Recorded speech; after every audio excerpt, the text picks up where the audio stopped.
Today on CityCast Chicago, the fight to regulate hemp in Chicago has split the city council. We hear from two alders who are taking very different approaches in their wards. It's Monday, April 14th. I'm Jacoby Cochran, and this is what Chicago's talking about.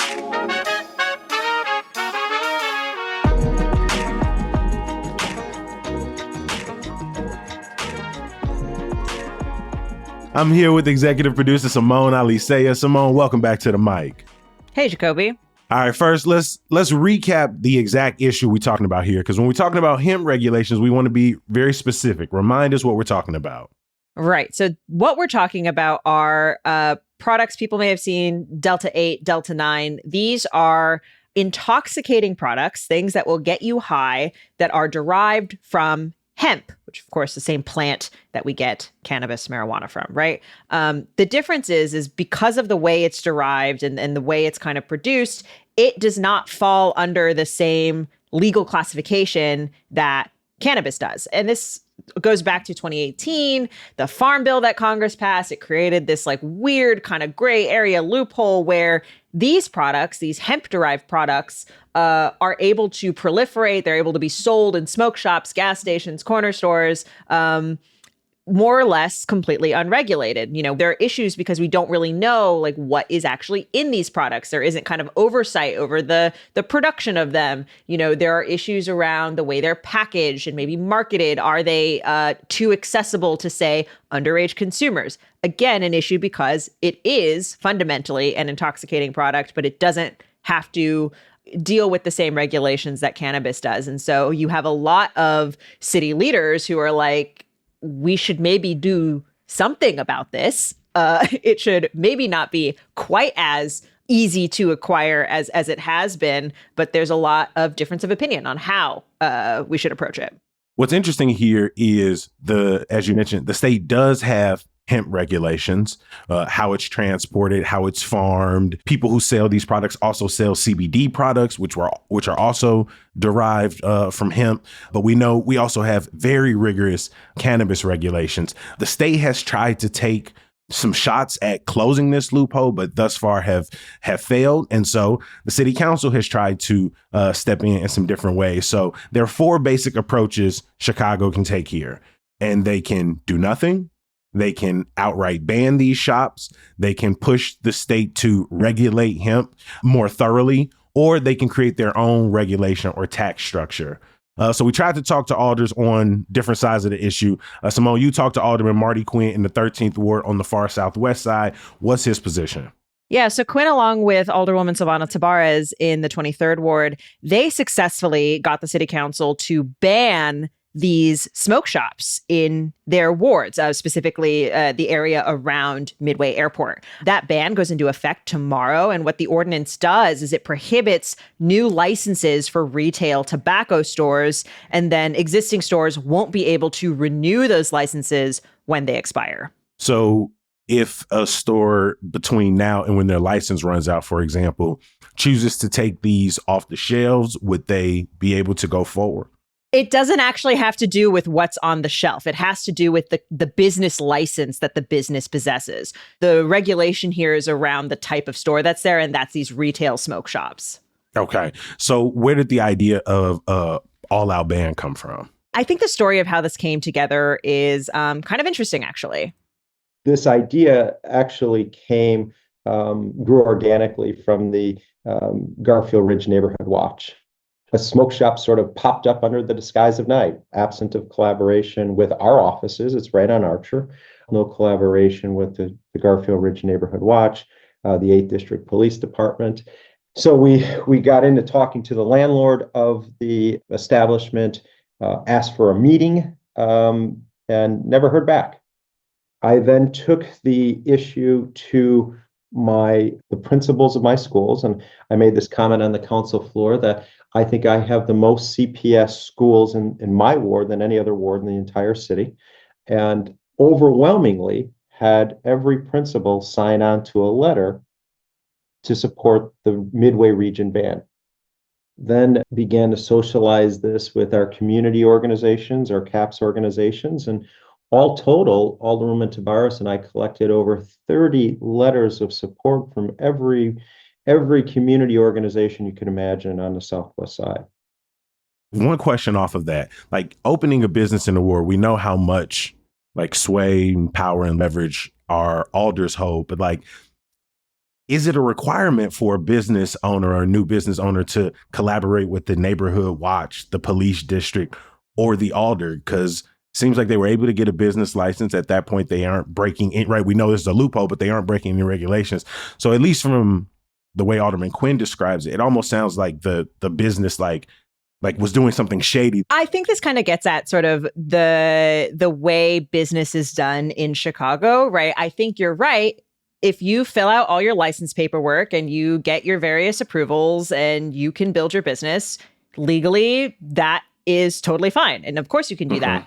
However, I think it is customary and it is understood that part of putting up a business in a ward means at least letting the alderman know. That has sort of been the traditional way of doing business in the city of Chicago, because, as you said, aldermen just have a lot of influence over sort of the development in their ward. I also think it's worth noting, right? Quinn is someone who goes door to door a lot in his ward. I also don't think, in terms of like, I do think he makes a point about what it is that constituents want, again, in his specific place. The 13th ward also has a precinct ban on legal cannabis dispensaries near Midway. This is sort of consistent with other regulations in the ward. But yeah, it's sort of a thing that it's a rule, but not a rule, right? Like on paper, maybe not, but it is sort of understood. And I think most people who seek to open local businesses would seek out the alderman's office. The way Quinn would say it is like,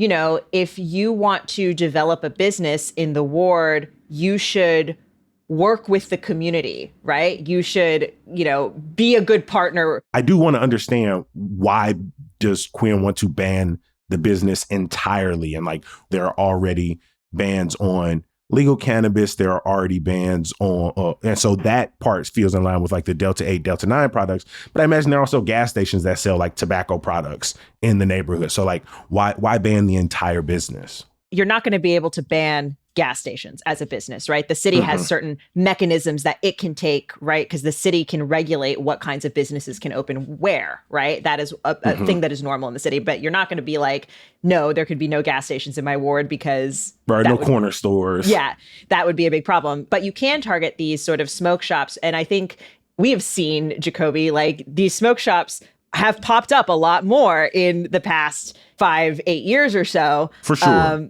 You know, I think in order to sell these hemp-derived products. And I've been to a good amount. I definitely can't say all, but I've been to a few around the city. And like, I've been carded at all of them. I think it entirely depends on where you go. And I don't know that there's a lot of consistency across these shops. And for Quinn, he said his issue is primarily with safety, specifically the way that these products kind of look like they're being marketed to kids. I support the position of the community to protect our kids. And this idea that we could regulate and tax, well, I would argue that would be regulating and taxing on the backs of our kids. And I'm not interested in that, and nor is my community. I don't want to represent on the edges, right? If I'm in, I'm going to be in. And on this issue, from my standpoint, the best thing to do is place a ban. You know, he told me too that he went out with the Department of Business Affairs and Consumer Protection and actually saw one of the shops make a sale to someone underage. I think you're right that, you know, lots of operators are doing the right thing. They're carding people. They're only selling to 21 and over. However, besides sort of the operator standpoint, when you do look at some of the packaging of this stuff, it's hard to say, like when you've got gummies that have, again, an intoxicating product that look like Nerds or some other candy brand, on the packaging front, which again is not necessarily the operator's fault. And again, is industry standard also inside of legal cannabis dispensaries? But the difference is it's much harder to get into. It's much harder to get into a dispensary than it is a smoke shop. It's much harder to get into, but it's not necessarily much harder to obtain. No. And so I do think I wonder, you know, as he talks about this approach working in his ward, how he's thinking about it working at the city or the state level and how these businesses should be regulated. Because we know with bans and with prohibition, sure, you might be able to get these businesses off the street, but it doesn't mean that like packaging towards kids or these products are just going to stop existing. You push things out of a gray market into a black market oftentimes. Sure. And I asked about that. I think one thing it's important to keep in mind is, like, again, what he's hearing from his constituents in his ward, people concerned about property values, right? Just the look of the shop on the street, potentially stretching police resources. I don't know how likely that kind of thing is, but, when you think about the makeup of the 13th ward, right? Lots of single family homes, lots of city workers, especially cops who live in that part of the city. Quinn himself described it as a bedroom community. So I suspect there's a lot more sensitivity to that kind of thing than maybe you see in Logan Square. Definitely a more conservative part of the city. And I understand what the concerns are rooted in. But to the point of sort of like, okay, this makes sense for your ward. How should sort of the city or state proceed with kind of the rest of this? On the whole, he said he certainly supports alders who want to go ward by ward, doing what makes sense to them. But, I asked him, do you think a citywide ban would make sense? And he said, yeah. I think the owners have created a black market. I think how they're making a buck is at the expense of our youth. And I'm not interested in being involved politically with something that could put our kids in harm's way. It doesn't make any sense to me. And I think what came out of the subject matter hearing that was hosted by the city council would be it's very difficult to regulate. And so I think my approach is the best, right? Just put a ban. I would go back to our definition of hemp back from 2012. And I would say that in our definition, any derivative of hemp has already been banned.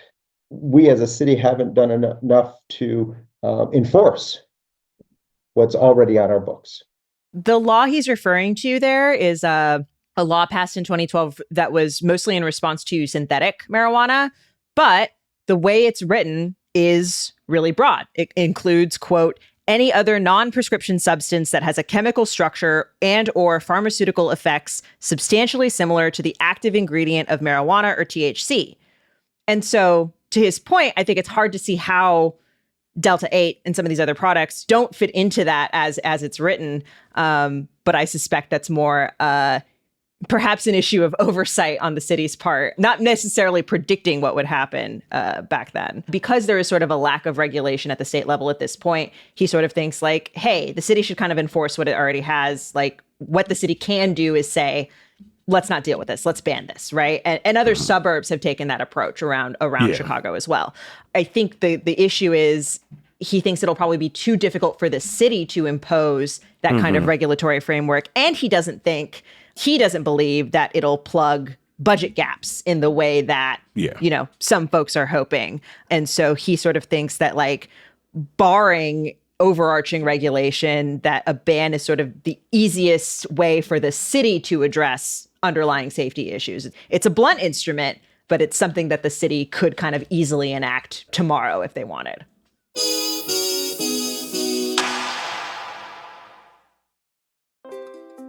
Hi, I'm David Plotz, the CEO of CityCast. We've all set health goals: lose weight, exercise more, eat better. But without a plan, those goals often fade. That may have happened to you. It has definitely happened to me. And that's where Prolon comes in. Prolon's 5-day fasting mimicking diet gives you a science-backed, structured approach to stay on track and see real results. And now Prolon is upping their game with the new next-gen 5-day program, delivering the same science-backed benefits in a cleaner, more convenient, and more flavorful format. Prolon is a plant-based nutrition program featuring soups, snacks, and beverages designed to nourish the body while keeping it in a fasting state, triggering cellular rejuvenation and renewal. Next Gen builds on the original Prolon with 100% organic soups and teas, a richer taste, and ready-to-eat meals. Developed over decades at USC's Longevity Institute and backed by top U.S. medical centers, Prolon has been shown to support biological age reduction, metabolic health, skin appearance, fat loss, and energy. I've been doing the 5-day program, and I feel so much better. I really enjoy the tasty energy bars, the snacks and soups, and the fact that I can enjoy meals, even though the calorie count is super low. The flavors and textures are excellent. An olive oil snack here, broccoli and quinoa soup there, hibiscus tea, a yummy nut bar. It's got the benefits of a 5-day fast, but doesn't have the challenge of doing it with pure liquids. It's a system reset. And also, I know this sounds funny, but it's not. The packaging and directions are fantastic, clear, and well organized and thoughtful. For a limited time, you can be first in line to experience the new Next Gen at special savings. Prolon is offering CityCast listeners 15% off site-wide, plus a $40 bonus gift when you subscribe to their 5-day program. Just visit prolonlife.com/city. That's PROLONLIFE.com/city to claim your 15% discount and your bonus gift. prolonlife.com/city. Jacoby, you spoke with Alderman Bennett Lawson in the 44th Ward, which pretty much covers Lakeview on the north side. What position has he taken on the hemp issue? He thinks the state should regulate it. He spearheaded a letter to the General Assembly that was signed by other alders outlining their concern and pushing for legislation. It was important to me to get my colleagues on the page saying, look, we really need the state's help here. The city does not have the bandwidth or the ability to stand up a regulatory framework that would be required for something like hemp. We don't do it for cannabis. We don't do it for alcohol. We do it in partnership with the state, and we have our own regulations. And we know that that's really how this is going to be resolved. The idea that the mayor and some of his allies are pushing that the city could be the lone regulator and therefore the lone taxer on this product, I think is really flawed. And in the time, even since November, we have not seen a proposal even from the city on how this would look or what those costs would be, because there's significant costs when you're standing up new regulations, just like we've done with other things affecting businesses. So we really wanted to push Springfield to assist us, to let them know that the majority of the council wants to see the state regulate this product. We need the state to, and then we can be a partner in its regulation, because it is about public safety, public health, right? So, Jacoby, I know we talked a little bit about like the marketing and like the potential sort of availability to minors and that concern, but are there other health and safety concerns that Lawson has that he thinks the state would be better off trying to regulate? Whether it's access to minors or even adults, he talked about dosing and how much there can be, and is it labeled, concerns around testing. Again, other products have to be tested for things like mold or contaminants, and to make sure the thing is what it says it is. And there's a difference in what the state can do as seen by the initiative to regulate cannabis and what the city can do. He believes that the state already has access to much more infrastructure and resources, and the city, he believes, will be starting in some respects from not necessarily ground zero, but just doesn't have the same infrastructure to carry this out. 20 other states have done this. And in my opinion, certainly the state has the regulatory framework already in place to deal with intoxicating products. We do it for cannabis and we do it for alcohol. And hemp products that are intoxicating fall into one of those two categories. But those things that get you high, everywhere else, we have a regulatory framework for, or it's an illegal street drug, right? The feds aren't going to do this, right? We know that. But the state does. The city will always have the ability to regulate time and place restrictions like we do with cannabis. You've got to be in a certain zone. You have to be so far from a school. The hours are actually in the state law. Same thing with liquor. Yeah, Lawson thinks some of his colleagues may be less likely to push for outright bans if there was some clarity from the state on this, though it would still depend on the ward. He wasn't against people still banning it in their wards. I think that's kind of a key point in when we talk about hemp regulations writ large, right? In sort of thinking about the different parts of the supply chain, I guess, right? Of like, you have sort of the element of what businesses can sell them and where, right? Which I think a lot of that can fall on the city, right? That's what he's talking about, that time, manner, place, right? Of kind of when it comes to business licenses and who's able to sell what. But then these other things about, again, testing the product itself. Is the product what it says it is? Is the dosing appropriate? Do we have standards of dosing, right? And I think, I don't know, Jacoby, if you have this experience, I do think there is a really huge difference in terms of consistency on these Delta 8 products. 100%. These things really started popping up and proliferating even more before we got into this conversation. I remember being in college and seeing them pop up more in the head shops and in the gas stations and the convenience stores. And I was broke as hell. And so, I had friends who got them and tried them, and they, we have bad stories, and I know people who have experienced bad stories. And so I'm definitely not questioning the inconsistencies, the marketing. We definitely need this to be addressed. There need to be protections. There need to be standards. Like, it's not enough to just be like, have anecdotal information of I've been carded somewhere, because I also don't buy these products and I see them. Like I have a smoke shop that has one side is purely like tobacco leaf and tobacco products. And I'm like almost always looking that way. But behind me, there are jars of gummy worms and gummy strips and buds and ground up shake. And it all looks like the various dispensaries in the city. And at different times I've been like, is this just supposed to be out here like that? Like given what I know now, it looks identical in a lot of ways. Well, I think to that point of sort of how this compares, right? In all of this, you have to compare it to legal cannabis, right? Because it's sort of the other, number one, they're derived from the same plant. It's an intoxicating product.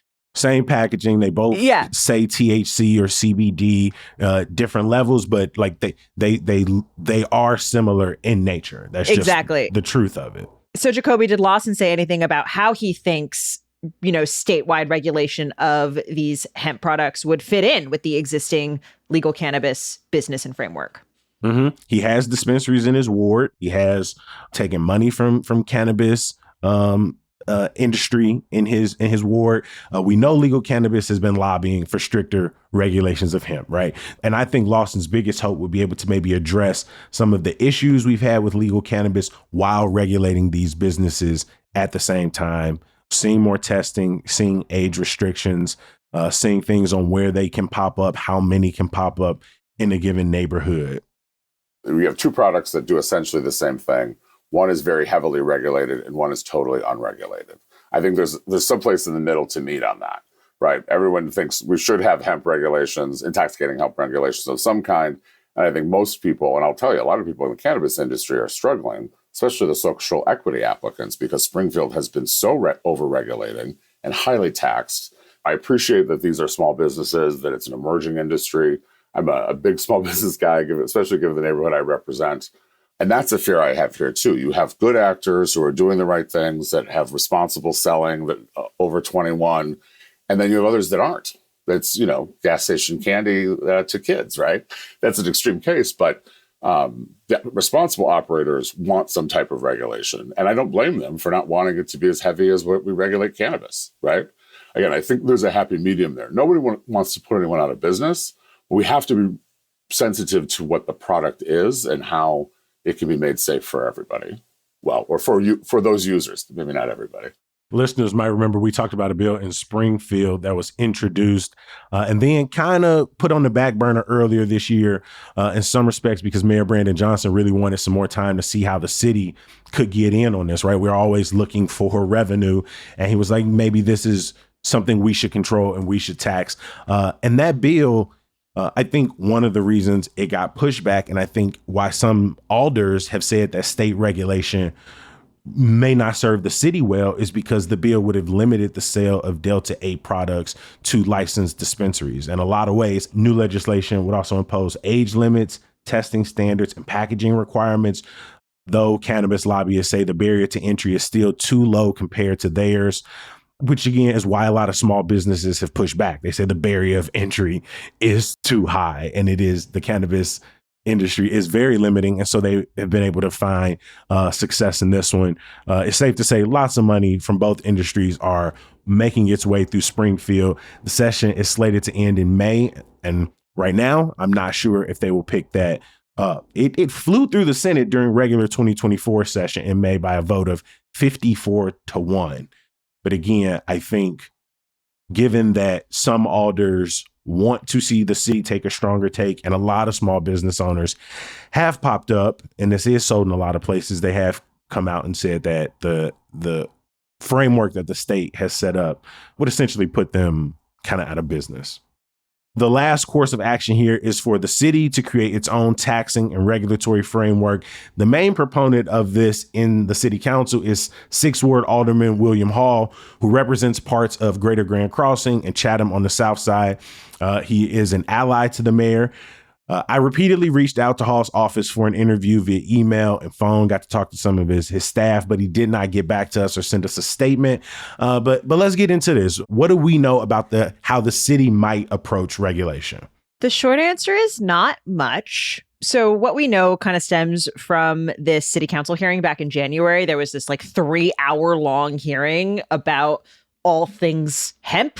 And hemp regulations. We had the Department of Public Health was on there, the Business and Consumer Protection. Everybody was talking about this. And folks in the mayor's office outlined some broad points of kind of what city regulations could look like, prohibiting sale and advertising of these products to people under 21, setting distance limits from schools and the like. It's interesting because like tobacco stores already have some of those, but it actually is when you actually go into the municipal code, it's a little confusing because you have retail tobacco dealers, which are different from retail tobacco stores. So I suspect some kind of cleaning up of kind of what that would actually look like.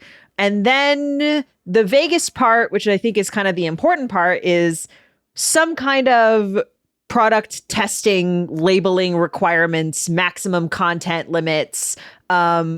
But we are now 2.5 months later, and there hasn't been a specific ordinance to any of this at this point. In addition to some of the regulatory stuff, Hall also pitched a 15% tax on these hemp products, which is 5 times the tax on cannabis products.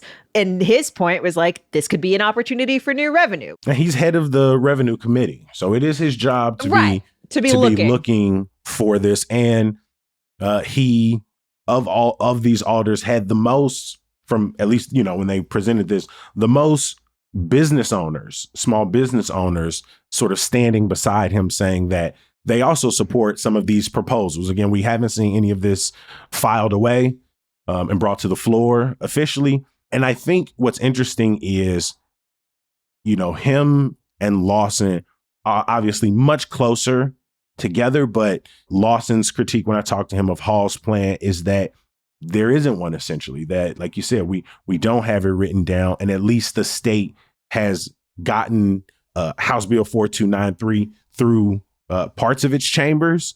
But Hall and his constituents say, yeah, but if that goes through, it would it would take it out of the hands of Chicago and take all of these products off the shelves and have a really adverse impact on a lot of the businesses. So they do support parts of the state legislation. And I wonder if the thing that gets that across the line is if they pull back on some of what would be locking them behind the closed doors of a cannabis dispensary. And again, that's not the only piece of hemp regulation, piece of hemp legislation that's on the table right now, right? Mm-hmm. There's the other one that would be much laxer, that would not be quite as robust there. I do think this debate is sort of so interesting I've said this before, but this is one of the most fascinating policy debates I think happening in Illinois right now.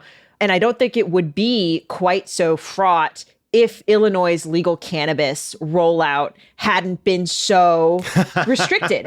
Illinois was the only state back when it passed in 2019, was the state at the time was the only state to pass this through the General Assembly, through the legislature. I remember it when Illinois passed it and it was like, okay, now they've actually thought about what they want to do from the jump. So this will be much smoother. And then the problem is nobody could get a license. Like, it was so restrictive. Yeah, I was like, the way it was designed, it gave the upper hand to the medical dispensaries, which meant it gave an upper hand to big weed. And so they got a foothold in the city. And so when these licenses started coming out, when the lottery started happening, Right. You saw a lot of shady business where big business was trying to partner with like your social justice candidates, right? Oh, yeah. The concept of minority ownership, really kind of what was that Where, and what did that mean? Which neighborhoods would get, like how many dispensaries could be in a ward or in the neighborhood, like who would get first dibs to the license. It caused a lot of problems and it had to be changed a few times. But which is interesting because at this point, some alders' argument is, oh, look, we've regulated cannabis, so we can do this. We've gotten over the hump. And so maybe we can do this part a lot smoother. But like you said, we've already had so many businesses. But the hope is, right, as a result of doing it maybe not as well as we could have, that perhaps we've learned some lessons, right? That's sort of number one. Maybe we've learned something. I don't know. You never know. Number two, I think if you begin to regulate these other products, it gives you a chance to maybe re-examine how cannabis licensing works, particularly on the retail side, on the dispensary side, right? Maybe again, these are opportunities that are presented to lawmakers, in my opinion, because these products are not going away. They're going to stay. People are going to find them one way or another. With the smoke shops in particular, I don't know. I don't think the BACP has enough inspectors to go to every single smoke shop in the city at this point, let alone, again, the other corner stores or other locations where these products are sold. It's the cannabis redux, right? It is okay, we legalized cannabis, but now what? Now, do we actually know what it is? Did we learn anything in the past 6 years? And my hope is yes, but with all the other things going on, who knows? I want to give a huge thank you to our executive producer, Simone Alisea. Hey, thanks, Jacoby. Some good news. I'm happy to join up with the National Association of Black Journalists Chicago chapter for a little round of speed mentoring tomorrow night at none other than Sox Park. It's going to be a great night. The hope is for young professionals, students to come through, learn a little bit, but also enjoy a game on Jackie Robinson Day against the A's. Hopefully we pull out a win. There's going to be some food, some drink, some networking, some parlaying. Some of Chicago's best Black journalists going to be in the building. And then I'm going to also be there as well. So, just a little cherry on top. It's going to be some voices and faces you probably recognize, and then you get the opportunity to meet some new people as well. I can't wait. As always, we appreciate you for listening and reading. We're going to be back bright and early tomorrow. We'll talk to you then. Peace.